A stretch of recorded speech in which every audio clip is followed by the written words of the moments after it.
Introducing Wondersuite from Bluehost.com. Website creation is hard. Was hard, but not anymore, thanks to Wondersuite from Bluehost. Answer a few questions about your business and goals, and the Wondersuite tools will automatically create your website or store. From there, you can customize your design, colors, and content, and we automatically help you get found in search engines like Google and Bing. From step-by-step guidance to suggested plugins, Bluehost makes WordPress wonderful for everyone. Go to bluehost.com/Wondersuite. This episode is brought to you by the new true crime docuseries American Nightmare, only on Netflix.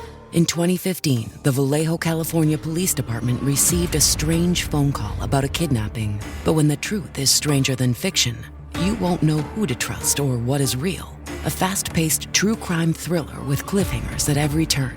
Watch American Nightmare, January 17th, only on Netflix. I'm Jason Pack.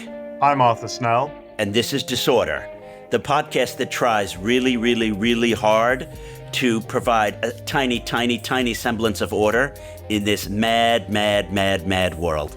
And this week, we actually have an easier chance to provide that tiny, tiny semblance of order because we're talking about water. And it turns out that water is one of those rare domains where countries are coordinating better than they used to, and that this could be an example of a domain in which lessons can be drawn about how better to work together as an international community. To help me discuss this topic, we're joined by one of my favorite podcasters and a very close friend of this podcast, Arthur Snell. He is a retired British diplomat who we've heard from in our previous climate change episode. The summer of 2023 was once again a record hot summer in the Northern Hemisphere. And when you get those hot days, what could be nicer than to jump into some cold water? Here in England, this green and pleasant land, we've got many lakes and rivers that people like to swim in. Or I should say they used to like to swim in them, because these days the rivers are full of shit. What am I talking about? I'm talking about pollution. And how did this happen? Well, over the years of neoliberalism, our water companies are all private entities, and over the years, they've prioritized paying dividends to shareholders above their responsibilities to keep our water clean. They've managed to do this because they captured the regulator. No one was holding them to account on their basic responsibilities. Arthur, I can't let you have all the fun by talking about how the British have had their beautiful rivers all turned into rivers of shit, because I don't know what planet you're living on. We've all had our lives turned into rivers of shit over the last 20 or 30 years. Neoliberalism is this dominant international creed, and the insane privatizations have hit our waters in New Jersey and the Midwest, and even in wealthy and pristine, supposedly socialist Scandinavia, they've also struggled with the integrity of their water resources. Jason, one of the things that really came out for me on this subject is the fact that, of course, we all understand that water is completely fundamental to human life. And I wonder whether that explains to some extent the degree to which even quite disorderly countries still behave with a measure of responsibility around this subject, because it is so fundamental. It goes way beyond the sorts of things that people usually mess around with. Yeah, and we heard from Kurt Volker a few weeks ago in episode 15 about ways in which nuclear weapons and security in general causes even disorderly actors to take things seriously, and certainly for allied countries that have small disagreements to be willing to work together. That security is so fundamental that, Hungary and Slovakia, who might not play nice with the US and UK and Sweden on other issues, are willing to work together to prevent nuclear war. And you must be onto something here, that water is such a fundamental human need and fundamental human right that people are not willing to normally piss and shit in the water that they then have to drink. But I don't want to overdo that, because there are the same coordination complexities where one country builds a dam upstream and they try to gazump the country downstream and steal their water. And that's why this is such an interesting domain for us orderers here to try to look at. What can we learn from how coordination does work well in the domain of water, and what is not working and needs to be improved? To better help us do that, we're going to turn to a real expert. So we're joined today by Professor Naho Mirumachi, and she's a specialist on the politics and governance of the environment, particularly water and energy. And her research brings together thinking about the political economy of international transboundary river basins. And just so everyone understands, that's where the headwaters of a large river system cross various countries. And so it's not simple for one country to make the decision about whose water that actually belongs to. Probably the biggest and most important example of this is the River Nile. Of course, it has its headwaters in Ethiopia, it passes through Sudan and comes out into the sea in Egypt. All of those are huge countries with a lot of complex needs, and the River Nile is central to the economies of all of those countries. Water runs through so many issues that we are facing today. So quite obviously, climate change is the one that comes to many people's mind, I'm sure. But I've also learned that water really is also about food, because 70 to 90% of all water goes into food production. Also, one of the most worrying things that I've been facing the last couple of weeks, having talked to my colleagues, is the amount of pollution that we have in our water. So 1 in 3 person has microplastics in their bloodstream right now. And that's pretty shocking. And a lot of microplastics are in our rivers, in our oceans. There's a lot of old mines. I'm based in the UK, and there are a lot of old mines that are now being disused. So they're just kind of sitting there.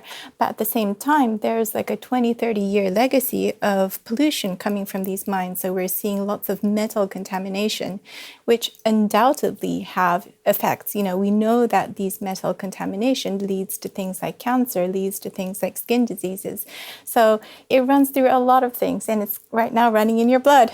Yeah, sickening to think about, but obviously part of the reason those metal particles are going to be in the water stream is that big corporations have not taken the effort to clean up their work sites and their mining, and probably government hasn't had the right regulations to incentivize that behavior, or maybe it's government's responsibility to have better water filtration. So could you tell us, how do multinational firms make money out of water?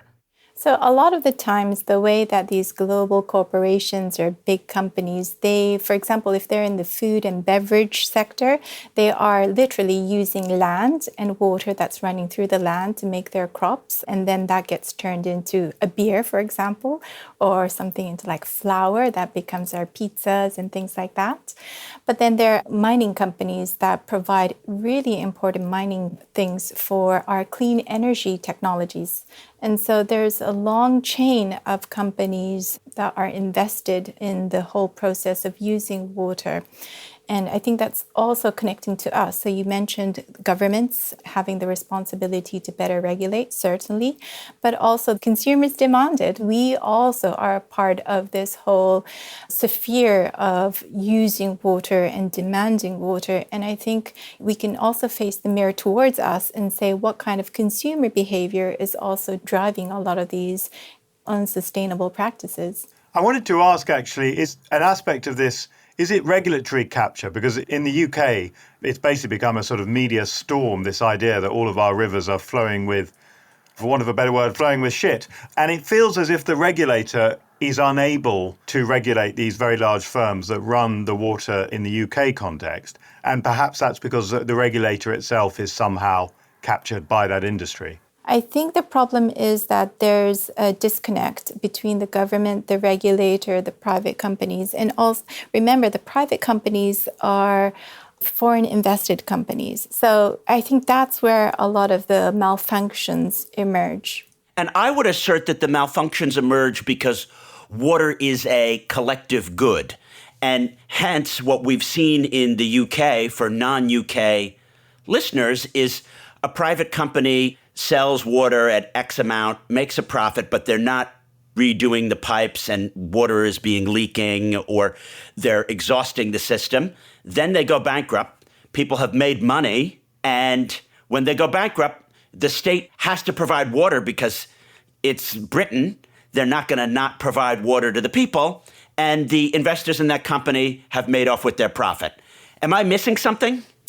Well, I think fundamentally, water is a human right, and that has to be crystal clear to the private companies, to the government, to the consumers, that there's an obligation for states to provide clean water, safe water to their citizens. And the citizens also have the right to call for recourse when that human right hasn't been upheld. Sadly, in many parts of the world, the human right to water and sanitation hasn't been recognized, or it's not necessarily practiced in a way that provides protection to all people. It might be protecting to the rich people who can pay their bills, but not necessarily to people who are off the system, off the water system. And is that right really enshrined in international law, or it's just a good thing to think about? It's been debated and accepted by the UN, so many governments look up to it. It's part of the Sustainable Development Goals 6, so we do have water as a clear political mandate. But the proof is always in the pudding with implementation. You can have beautiful prose, you can even enshrine the human right to water in your constitution, but how you actually practice it is another matter. And I think that's where a lot of the challenges are. Could you tell us about the treaties that govern how water should be shared between states and regions? Do these treaties work, and are they adequately enforced? Perhaps you could go into a bit more detail there. Yeah, so right now, for example, we rely on the UN Watercourses Convention to say how countries should cooperate. If they're going to build a dam, they should let their downstream states know.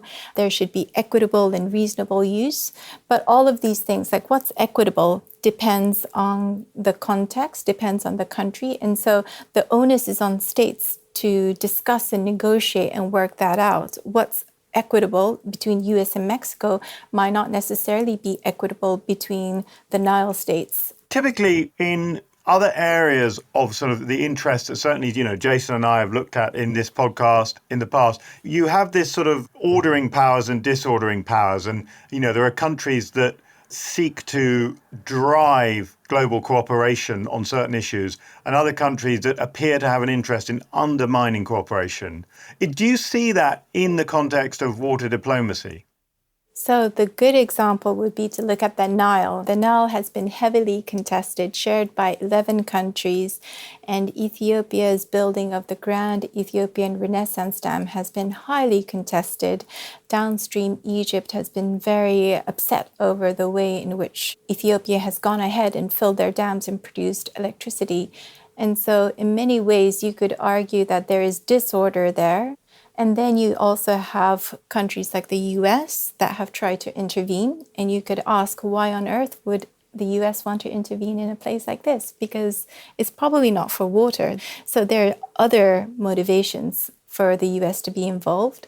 The African Union has also mediated. And again, you can say, why would the African Union want to be involved? It's because they want to see some sort of regional security in this part of the world.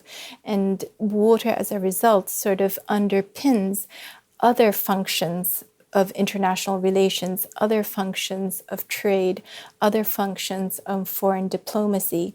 And so the way I see it is that water issues get folded into other aspects of foreign policy. And I think that's where perhaps you see countries who are more active in trying to seek cooperative agreements and others who may be considered less enthusiastic in trying to develop some sort of multilateralism. There is this UN Watercourses Convention that has been signed by many states, but there have been countries that have not been at all enthusiastic about signing up. And I think this gives you a flavor of how some countries see water in and of itself a political agenda that they want to face on deal with, or they want to deal with water through other means. I'm glad you brought up the Nile example because it's, obviously, I think the world's greatest river, and of course, it's a classic transboundary river basin, which is an area of work for you. So could you say a bit about these transboundary rivers, which of course are hugely significant almost on every continent, and the scale and significance of those in global water politics and water diplomacy? Yeah, so there are many of these transboundary rivers in our world. We have about 286 of them, and 158 countries have at least one transboundary river basin in their territory.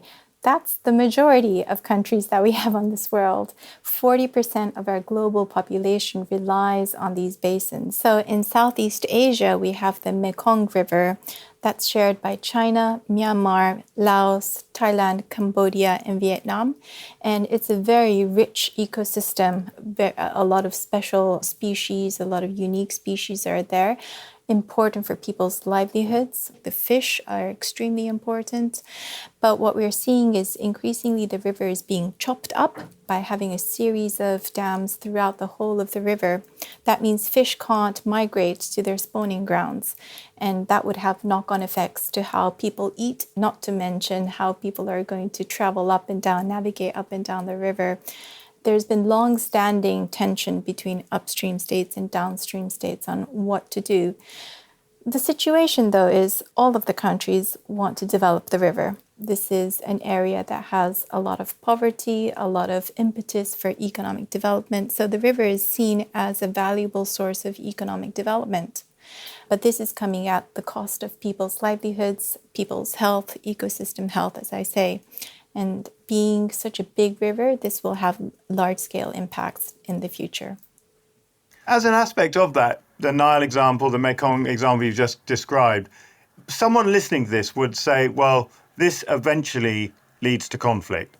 And I know that there's a big debate around this, so I guess it's time to ask the question, have there been water wars? Will there be water wars? Some people say these wars have already taken place. What's your response to that debate? I would say there has been no acute military war over water. States haven't gone to fight over water, but certainly there have been killings between farmers over water. And I think there's been a lot of harm that has been caused as a result of pollution and poor health, for example. So even though states may not be in acute conflict vis-a-vis each other, infrastructure can be targeted when there's conflict, for example. So dams can be targeted, like the Mosul Dam. But I think in the future, what we'll see is that these kind of conflicts will be much more intense when there are uncertainties around how much water there's going to be. I think it's less likely to be between states because going to war over water is very costly. But I think there will be a lot of conflicts between communities. There's already a lot of conflict between local communities and businesses over how water is being used. So I think that kind of conflict will be quite an important problem that would need solving. Turning that concept slightly on its head, in a world where water scarcity may be a bigger problem and where effectively the value of this commodity must go up, the water as a weapon of war, so denying access to water. And of course, certainly in history, whether it's World War II history or we could think about sort of Ukraine, Crimea, Russia, there seem to be plenty of contexts where that has happened. So is that something that you can foresee becoming much more widespread? Well, I think infrastructure is always a bit of a target. And I think whether that's water-related infrastructure or energy-related infrastructure, I think that will end up being featured in many of these strategic decisions. But to give you another example, in South Asia, we have the Himalayas, which have many areas of glaciers, and they provide important rivers to large parts of the population. And what we're seeing here is a retaliation of governments trying to secure the headlands, the headwaters of these rivers. So China has announced that they will build a hydropower dam, and then a few weeks later you have India declaring that they have signed off on a new plan for a project. And so I think what you'll be seeing is some sort of war of words or some form of diplomatic contention over how rivers are used. Whether that actually pans out into actual infrastructure is to be seen. A lot of the times these large-scale infrastructure takes many years to build, 10 years, even more. And by that time, with climate change, the situation might have changed so much that actually the dam might not be in a very good position to be built because there might be less water, for example. So I think that these are the kinds of issues that we'll probably be seeing and require further scrutiny in the sense that what is being said might not necessarily turn out to be the actual location of the dam itself. It feels to me that the kind of burning question is the difference between sort of water stress, and perhaps that drives conflict at a low level, and what might be water crisis. And we see certain countries, for example, the Sahel region, which appears to be experiencing and is going to face sort of extreme water stress. And those are countries that are falling into really serious conflict. Is that coincidence? I mean, there could be political reasons for conflict. It could be all kinds of other factors. Or is this climate change phenomenon driving an intensification of that sort of water conflict challenge? Well, first of all, I think there's a strong problem of governance failure.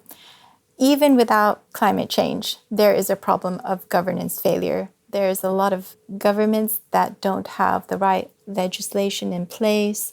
There's a lot of missing accountability. There's a lot of poor business practice. And then you throw in issues of climate change, which makes it worse, because what climate change forces us as a society to do is to be more flexible. So when an unexpected event, water-related event happens, you need to respond very quickly. And if you have poor governance to begin with, it's going to be much more difficult to do that. Let's try to order the disorder together, Naho. What are the best options for moving forward? I'm not an expert in this domain in even the slightest, but my inclination is that you can't have a system where people can make money by consuming too much now without paying a price for the future. So what are the ways to put costs on overusage now? So one of the most fundamental things I would say is to have data sharing and data transparency. If you don't know how much your upstream neighbor is using, then that's a non-starter. So improved data transparency between countries, I think, is quite important. It's also the same between citizens and their governments as well. Transparency in how water is being used, what kind of investments are being made, what kind of enforcement is being done, what kind of penalties are being missed if there's an instance of pollution, for example. That would help provide a more robust response. As you may know, I've lived in Libya. And in Libya, they have the world's largest man-made river called, very surprisingly, the Great Man-Made River. It's predicated on an extremely wasteful and unsustainable concept. They use this water to do irrigation to try to do, let's make the desert bloom, let's have some Libyan tomatoes. Well, it makes no sense to grow a tomato in Libya because it takes 9 times as much water as it does to grow the same tomato in Italy, so that by the time you pay for the Libyan tomato, it costs 10, 20, 30 times more than to import a better and tastier tomato from southern Italy, which is just 2 minutes away. And having experienced that, you realize if you have the wrong ideology, you're going to misuse your water. So what's the right ideology for us to have about water? The right ideology is to be with the water. I would say that people need to connect more with the river, connect more with their coasts. And that way you have a better understanding of how much we rely on it and also how we are part of the solution. I would be surprised. Not many people really know how much water they use during the day. So I've been in a situation where I've had to clean my body using a bucket when I've been doing field work. Of course. And as a result, I now know. But it's only if you are in a circumstance like that when you realize how much water you use on a daily basis. If you're in a convenient environment where you can just turn on the tap, flush the loo, you can never really figure out how much water you're using. And so being more intimate with what we use, I think, is a really important part. Okay, that's a very nuanced answer, and of course I agree with that. I was trying to get to a more magic bullety, ordering the disorder kind of answer. How about I throw one out and you tell me as an expert if I'm completely wrong, because I may well be. We create an entity, call it a NATO for water, which is a global institution which can coordinate not only nation states' sharing of water, but intergenerational sharing. You use a market-like mechanism, because that's what I'm always talking about on this program. Markets actually work, whereby countries participate in a market, and if you use it, you pay for it. And therefore, we can have sharing. You may call this a tax burden, whereby taxes are placed on people who consume too much. And this can create sustainability, because then there are market-based incentives for more efficient consumption. Are you putting yourself up for a job, Jason? This podcasting gig, Naho, isn't that lucrative. If you are willing to hire me to run the NATO for water, I'd consider it. Yeah, I know. We live in a gig economy, and that's the problems with capitalism, I would say. But going back to your question, we have struggled, countries have struggled, the international society has really struggled to come up with an organization around the environment like this. We've just had the first water conference by the UN since 30 years ago, and I think that already gives you an indication of how important governments have considered water to be, i.e. not very important. Which is shocking, right? Because it's like, dudes, you can't live without it. Yeah. And so that kind of continued dialogue is quite important. And so I think about the way in which there could be more areas for communication and dialogue, and then being able to deliberate, to think about a deliberative democracy in which we can think about and discuss different kinds of solutions.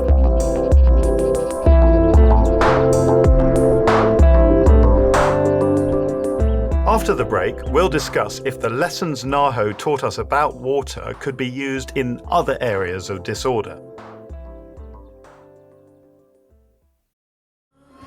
This episode is brought to you by the new true crime docuseries American Nightmare, only on Netflix. In 2015, the Vallejo, California Police Department received a strange phone call about a kidnapping. But when the truth is stranger than fiction, you won't know who to trust or what is real. A fast-paced true crime thriller with cliffhangers at every turn. Watch American Nightmare, January 17th, only on Netflix.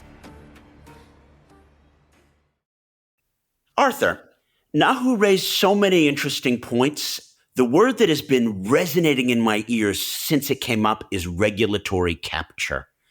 And when people on the right of the libertarian spectrum say, we can make a given thing more efficient, more effective by privatizing it, I've always wondered, how do we regulate the newly privatized thing? And it turns out whether it's train companies or water or defense contractors, what I've seen is that when you privatize the thing, you're not then able usually to regulate it, because the one or two players who operate in the space capture the regulator. So what do we do to actually constrain these privatized entities? It's a great question. And before I answer it, I'm just going to talk a little bit about the nature of the privatized water industry in Britain, because the numbers are so straightforward.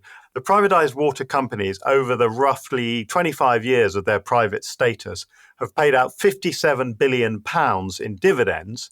And at the same time, the government is saying that they're £25 billion worth of infrastructure that they should have spent, which they haven't. And that has directly led to the pollution crisis that we're having. So it's such an obvious challenge there. But I haven't answered your question. Let me try to answer that. No, but in a way you did, because there's a question of incentive structure here. Yeah. I think that when you have consensus government, which we don't have in the US anymore, that's an entity which can think to the future, because the same people who are making decisions now are going to be facing consequences from their voters or from living in the society later. But what you're talking about is the privatized entity, the water company, is able to reap profits now, not put the money in for the infrastructure, and then exit, either by declaring an early bankruptcy or by essentially not dealing with the environmental externalities that they did have enough money to do. And therefore, it undercuts the whole logic of that privatization will create better incentive structures than the public sector. Definitely. And of course, there's a logical fallacy, arguably, in a privatized water company. The consumer doesn't have a row of taps and they pick the one, where they find the water is better and the service is better and, all that. So in a way, it seems to me it's a classic case of privatization for an ideological purpose led by a certain government, rather than for an underlying value that it gives to society. But I think this point about regulators is important. Regulators need to be powerful.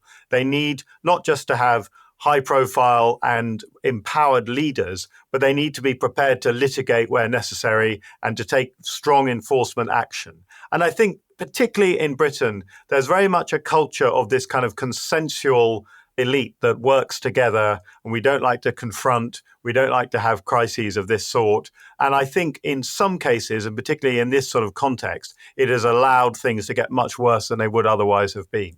So I think there are two layers here that might be worthwhile unpicking in the water dimension and then expanding out. The one is the issue of incentive structures of privatization. I'm of the belief that things that are utilities or public goods never work when privatized. Just look at your internet. If you don't have good service to your area, you can't get the upload speeds that we need to create an excellent podcast, and they have no incentive to give it to you. But that's a little different than the question of regulation when there truly is no competition. Water and train service is the great example here. Yeah. What's it going to take? Does it require voters to vote to have a more powerful regulator that can put these white-collar criminals behind bars, that can pull back dividends or profits or bonuses that have been paid out? So it doesn't require legal reform? What do you think is needed? Well, I think one of the challenges is that these independent regulators, so in Britain we have Ofwat, which exists to regulate water, they are remote organizations that average voters have no say over and no real understanding of. And voters, of course, would never vote to live with polluted water supplies, with expensive water, with unreliable water, but that's rarely on the ballot card. So one of the ways that I think we need to change this is that actually, whilst you need your regulators to be independent, they have to be much more accountable. And I think an aspect of this is simply about giving them leaders that themselves have an incentive to perform highly. By that, I mean leaders who have ambitions, leaders who want to become national political figures or to continue their careers in that way. I think it has to do with really creating governmental bodies that can cut through the bull of capitalism. Definitely. Taking the money back, inspecting the site, laying down fines, the way that it's done in America through our FCPA. There is a tremendous dynamism to how corruption is prosecuted, and then it lays down a legal precedent which changes the whole industry. We don't have that about privatized utilities like water or broadband. Do you know what I mean? Imagine getting in there and being like, aha, you've denied this whole area their high-speed broadband, 1.3 billion pounds that you have to pay for the education of that minority community. Like, that would be amazing, and I think would really cause a huge change in behavior on behalf of the companies. Naho talked about a world where there might be water wars, but that there haven't been them yet. So this made me ask a question. Are we not having major interstate conflict because we're not at a place of profound enough scarcity? I think that's a huge question. And I think particularly when you look at Asia and you look at the situation in India, where the population, of course, continues to grow fairly rapidly. It's now, of course, the largest population in the world. The productivity of Indian agriculture is not keeping up with population growth. Climate change is making our agriculture less productive. And the question of the headwaters of the great rivers that feed India are all in Tibet, which, of course, is these days part of China. That is a very knotty and complex issue. And were there to be a future conflict between India and China, and of course, India and China have fought wars in the 20th century, and there are small explosions of conflict between those countries relatively frequently. Were there to be a future conflict, it's impossible to exclude water being one of the main issues at stake there. How do we get the global coordination to prevent that? We heard with Kurt Volker that states coordinate quite well when it comes to avoiding a nuclear holocaust. And in his mind, the reason is quite simple. It's because it is of existential importance. And therefore, even if I'm a neo-populist in Hungary, you're like, I don't want to get nuked by the Russians. So you'll coordinate with your NATO allies. What are we going to need to do to prevent water from getting to the point where it is truly existential? And then how, as it is getting to that point of existential scarcity, can we create these coordination mechanisms? And it seems to me that this is intimately linked in with the wider climate crisis issue. As the globe heats, we end up with more rainfall, but it is often the wrong rainfall in the wrong places, and Arthur, it is coming I'm always getting this wrong rainfall. Whenever I'm inside doing a podcast, it's sunny and nice out. I got to go to Chatham House tomorrow. You'll get the wrong rainfall. I don't take the tube. Yeah. And it's going to be the wrong rainfall because I'm going to be on my bike and there's going to be so much wrong rainfall while I'm caught in traffic and getting drenched in my suit. Yeah. So how can we have more of the right rainfall? You can fix that for me. You know everything. No, sadly, I think that one is beyond me entirely. One of the conundrums of the climate crisis is that some places will get wetter, but they will experience water scarcity nevertheless. We may need whole new systems of management of water, which we don't have at the moment. And part of that is technological, but part of it must be to do with better global coordination. And I think, of course, ordering the disorder is always about collective action solutions to these collective action problems. And I think better coordination is going to be a key element of that. The one thing I say, which gives me a little bit of cause for optimism, is that because water is so fundamental, so existential, I think even quite disordering states are a bit reluctant to play havoc with it. It's almost like a kind of environmental equivalent of a nuclear deterrent. It's the thing that no one ever wants to use. I love it. I believe in MAD theory, which is mutually assured destruction theory, and there's no reason that there isn't MAD theory for water. Yeah. And this goes right back to Kurt Volker's point that I was referencing, which is that he pointed out that not enough people perceive kleptocracy or AI or online misinformation or even climate change as existential. Yeah. They understand that nuclear apocalypse is existential, and they may begin to understand, not having enough clean water or not having enough to drink, it's game over. One, we're going to get voted out of office. There's going to be a coup against us if no one has any water to drink. Or we drink the same water as everyone else. The only thing that pushes against that is if you look at a place like Lebanon, this is a country that had been reasonably, I would say, middle income, with 1% who is very, very elite. You could drink the water there, and now you can't. And everyone has to have tons of bottled water, and they don't have enough bottled water, and real problems in the amount of bottled water that is needed to run the economy. You can't even wash your vegetables with the water now because they really have the river of shit problem because there is no Lebanese central government. And so they allowed it to happen. Is that worrying, or is that not a great example because the Lebanese state doesn't exist? It's essentially a non-state. And even in a country that's corrupt but functional like Jordan, this wouldn't have happened. Well, I think one of the challenges is the cost of infrastructure is huge. Lebanon ran as a kleptocracy for years. The state didn't invest in basic infrastructure. And now they've reached a point where they can't get credits. It's impossible for them to sort of claw back. You mentioned Jordan. Now, Jordan is functional, but its economy is very weak. Jordan probably doesn't have the capacity if there were to be a crisis. I was speaking recently to somebody who works in Guatemala. Now, Guatemala is facing a real crisis of aridification. So there are areas of the country that used to be productive arable areas that are becoming very unproductive, and that is driving migration, including migration to the US southern border, which in itself, as you know better than I do, drives all kinds of other disorder effects. So this is a good example of how, in a relatively small country, the failure of certain infrastructure around water, around the agricultural livelihoods for certain people, is driving something which could drive very dangerous kind of neo-populist politics in the United States. Arthur, it's like you've been listening to my podcast. Who would know? You're saying all these things that I say, although you say potato, I say patata. Right. Because you say aridification and I say desertification. I see the desertification in places like Guatemala really tapping into the appeal of neo-populism, leading into the migrants, and then the crazy anti-migrant policies, which seems to have captured a lot of the democratic global north. Yeah. So it's all connected, and it's all happening everywhere at once. And this gets to Naho's kind of parting shot about deliberative global international democracy. A lot of buzzwords all in a row must be impressive. Should we do it? Should we have the deliberative global international democracy? I think we should, but I don't know how to get there. I think it's just very complicated. I want to have some kind of global institutions, but I don't know if they will be democratic at the globally deliberative level. Do you know what I mean? That gets at the democratic deficit and sovereignty problem at that level. I think that states may need to delegate their sovereignty upwards, but that is a topic for another day, is it not? It is indeed. We could start talking about the UN General Assembly, but I don't think that's an answer. That's just a description of the problem.